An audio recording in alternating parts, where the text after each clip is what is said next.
The Queen, what's she like? Well, I'll tell you what she's not like. She's not a green queen.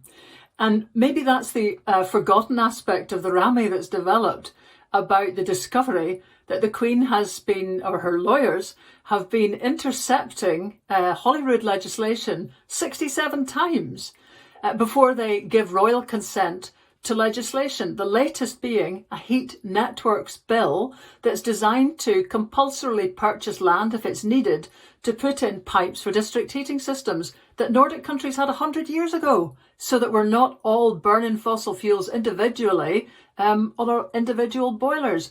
So here's what the Queen could have done, right? She could have decided that actually she would take a real step forward. She would be a leader for the rest of her people.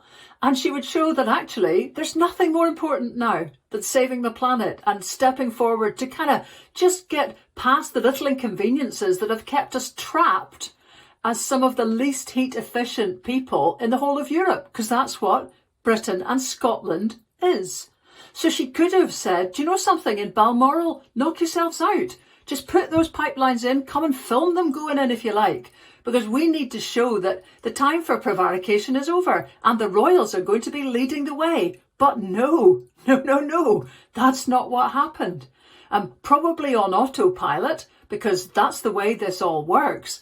The ultimate feudal superior, which is the Queen, expects opt-outs to anything that affects her interests. And one of the things that gets me most about this story is that we're told that she can intervene when her private interests are at stake. Well, do you know, how has the Queen got interests that are separate when it comes to climate change from all the rest of it? Has she got some kind of thermostat, a royal thermostat, that means that when the rest of us are frying, as we have been this last month, and look at all the headlines today that are absolutely apocalyptic now about the manageability of containing climate change and ever heatening weather, especially in summers. You know, has she got the thermostat that means the royals have a private interest opt-out in that, or will she be with us in the same boat? She will. So the lawyers, Paul Wheelhouse, the energy minister, I've no doubt was beset with all kinds of precedent and civil service people and lawyers saying, do you know, you cannot create a precedent of allowing a compulsory purchase of royal land. Well, quite apart from the fact that the land reformer in me would also regard that as one of the absolutely pivotal moments for Scotland, when we finally get to the stage of deciding that it really matters to share our assets equally, and the royals again could have been at the forefront of saying, we're happy to give land for this kind of common good.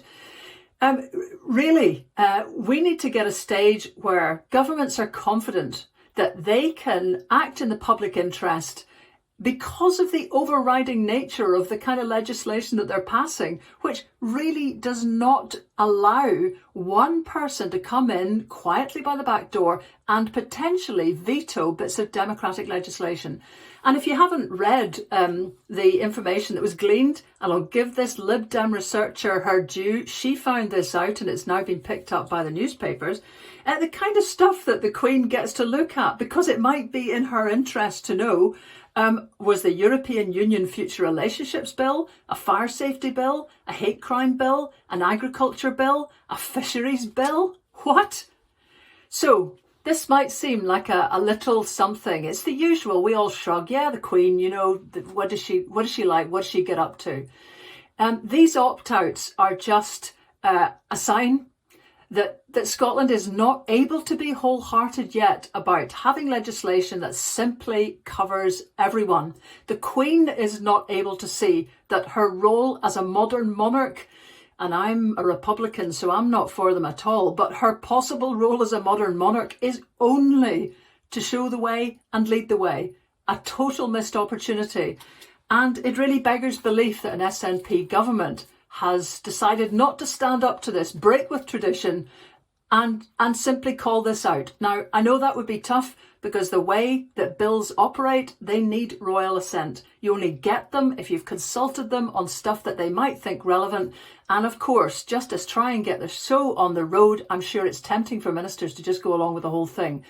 Can we please plead with Scottish ministers now to stop?